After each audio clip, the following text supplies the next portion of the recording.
Amen. Amen. Turanga. Abantu bahaguruka. Yes.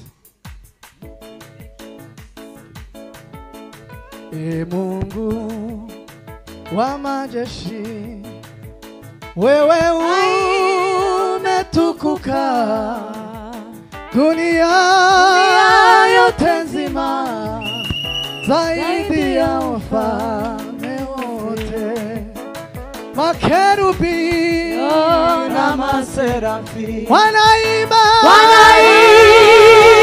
kila siku wakisema mtakatifu, mtakatifu,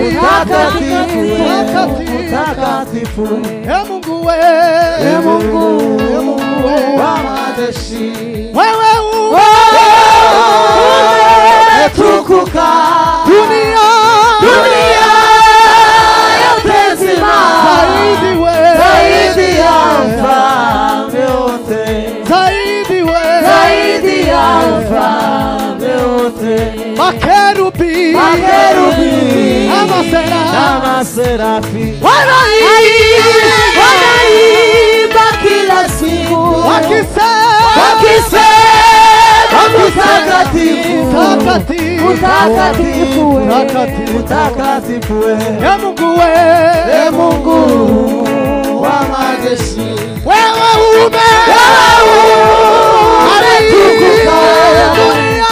dunia yote nzima, zaidi ya wafalme wote, zaidi ya wafalme wote, makerubi ama serafi wanaimba kila siku wakisema mtakatifu, mtakatifu, mtakatifu, mtakatifu, mtakatifu, mtakatifu, mtakatifu, amina, mtakatifu, mtakatifu, mtakatifu, wanaimba kila siku wakisema mtakatifu, mtakatifu,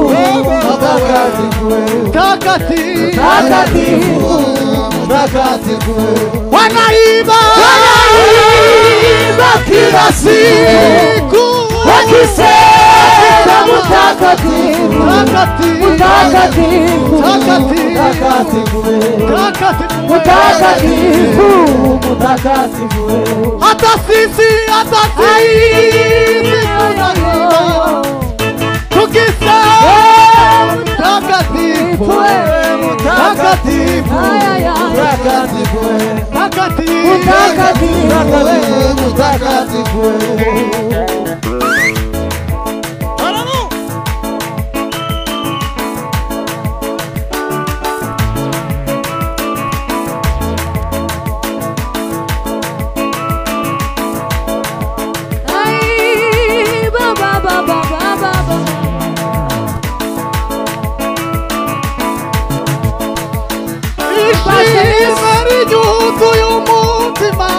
Yesu warakozewe wakize amarembo y'urupfu, Yesu warakoze ishimwe rinyuzuye umutima, Yesu warakoze wakize amarembo y'urupfu, Yesu warakoze wakize amarembo y'urupfu, Yesu warakoze wakize amarembo y'urupfu, Yesu warakoze wakize amarembo y'urupfu, Yesu warakoze wino wakize amarembo y'urupfu, Yesu wakize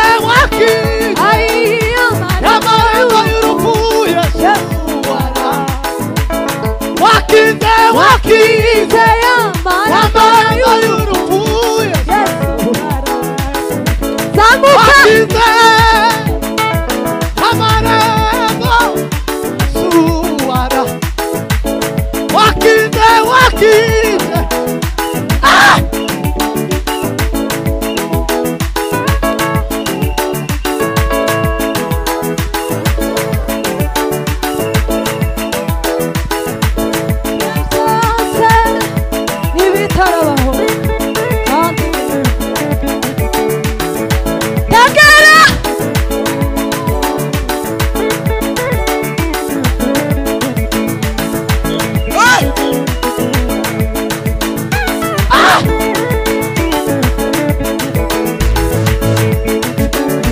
byose ntibitarabaho kandi genera umo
Hallelujah.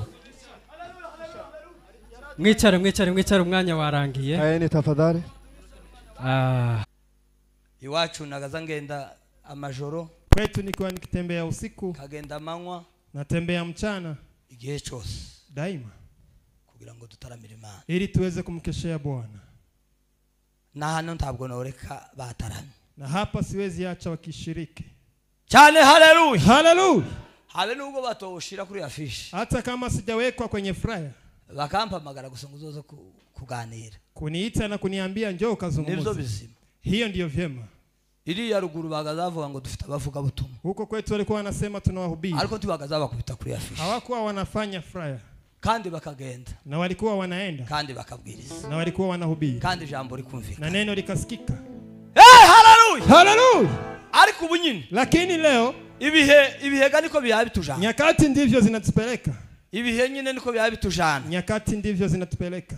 Niyo mpamvu abantu barimo kuvuga ngo ntibatarama batabashize kuri afishi. Ndio sababu watu wanasema watakesha kabla ya kuweka kwenye flyer. Ndio ugenda gutarama batabashize kuri afishi. Eti hawezi enda kushiriki kama hajaweka kwenye flyer. Ariko iranzi suko. Lakini mimi sio hivyo.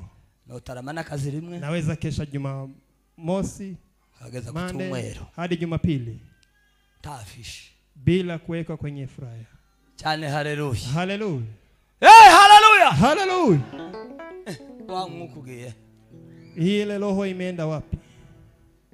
Cyane hallelujah. Hallelujah. Cyane hallelujah. Hallelujah. Ni munakira sintinda na mikrofoni. Mukiitika sitakawia hapa. Asifiwe. Hallelujah. Sinza tinda na mikrofoni. Mimi siwezi kawia na microphone. Ariko ni mutanya kirenda iti. Lakini kama muitiki nitaweza kukaa. Cyane hallelujah. Hallelujah. Dushimye Imana rero. Tunamshukuru Mungu sasa. Kubwa bashumba. Kwa wachungaji. Duciye bugufi. Tumenyenyekea. Bagize neza kudutumira. Walifanya vyema kutualika. Kandi twari twaje gutarama nkabaje mu kanisa yao. Tulikuwa tumekuja kushiriki kama wenyeji. Bose nzashika nkisanzu. Kila pale nikifika na hivi. Ariko bashumba babona kuko ari ngombwa. Lakini wachungaji wakaona ni vyema. Baba nkabakureka nawe ubankukoraho. Wamwache naye pia aguse keyboard. Twumve nawe muziki we. Tusikie pia muziki wake. Twumve nawe nimba yo duterura katugeza hari. Tusikie kama anaweza tuinua na kutufikisha mahali. Ni nguko. Namna hiyo. Cyane hallelujah. Hallelujah. Cyane hallelujah. Hallelujah. Ni nguko kugira ngo ni kama hivyo. Tuone kubwiriza iryo jambo. Ili tunizungumuze neno hilo. Bwana asifiwe sana. Amen. Cyane hallelujah. Hallelujah. Abaombezi gani basi? Waombezi piteni. Nimuze muweze kupita. Nabonye bene data twari kumwe na kabiri. Nimeona ndugu tuliokuwa na Tuesday njoni. Mwaguruke muze nababonye. Teni nimewaona. Nibo bari baduhagarikiye na kabiri aho twari turi. Ndio walikuwa wanatuongoza mahali tuliokuwa Jumanne.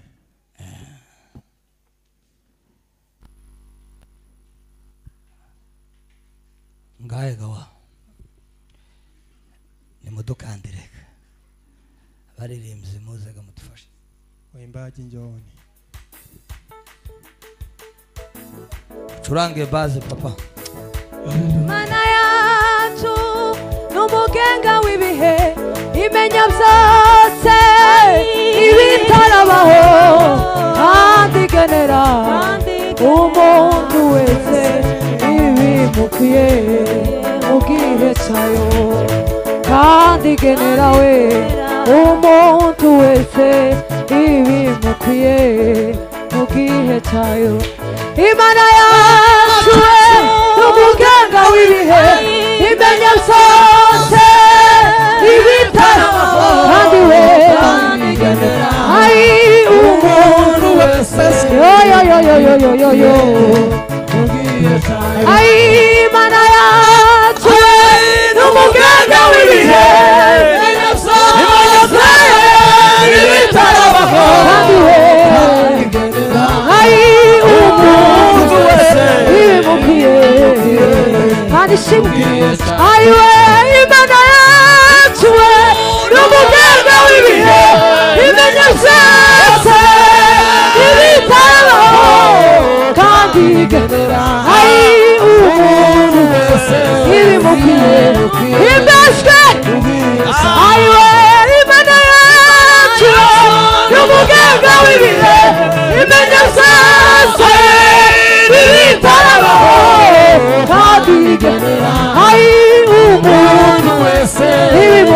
himbazwe Yesu ayiwe kandi ayi umuntu wese ibimubwiye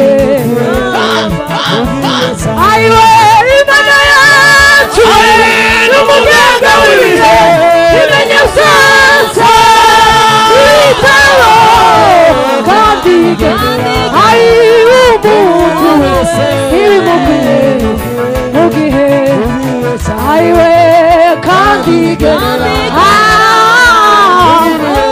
ibimubwiye ayiwe Imana yacu n'umuganga w'ibihe ibitabo kandi ayi umuntu wese ibimubwiye ayiwe kandi umuntu wese ibimubwiye mugiriye cyawe zamuka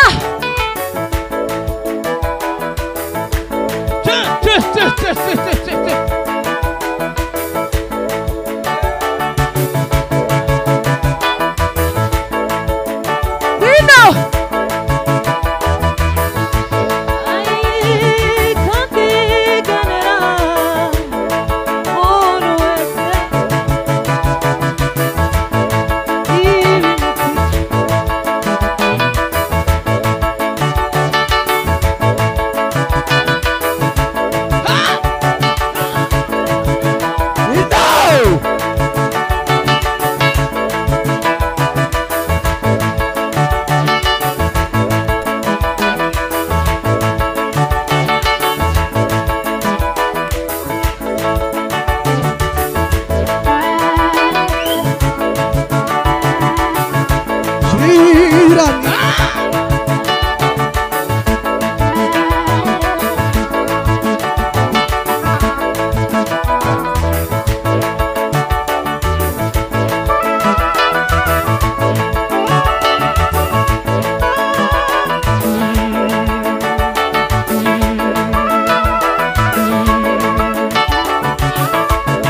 Imana ibahumugisha. Imana ibagirire neza. Mungu awabariki. Asifiwe Yesu. Turambure za Biblia. Fungue Biblia. Dusome Itangiriro. Tusome Mwanzo. Itangiriro 7 guhera. Mwanzo 7 kuanzia hapo. 7 guhera. Yes. Mwanzo. Nanone musomyi mwiza. Msomi mzuri. Araza kutusomera. Atusaidia kusoma. 7 guhera. Abandi baturebere. Wengine waangalie. Nanone turasubira inyuma 6. Tarudi nyuma hapo 6. 18. 18. No kuri 22. 22. Watusomee. Some igitabo cy'Itangiriro. Yego. Ibice 7 umurongo wa mbere. Uwiteka abwira Nowa ati injirana mu nguge nabo mu nzu yawe nuko mwese kuko ari wowe nabonye ukiranuka mu maso yanje muri iki gihe. Amen. Amen. Amen. Tusomere 6:18. 6:18. 6:18. Usimbe ugeze kuri 22. 22. 18. Ariko nzakomeza isezerano ryanje nawe uzinjirane muri iyo nguge n'abana bawe n'umugore wawe n'abakazana bawe. Amen. Amen. 20. Subiremo haruguru ako kantu. Ariko nzakomeza isezerano ryanje nawe uzinjirane muri iyo nguge n'abana bawe n'umugore wawe n'abakazana bawe. Amen. Amen. 20. 22. Nowa agenza atyo iby'Imana yamutegetse byose aba ari byo akora. Amen. Makofi mengi sana kwa neno.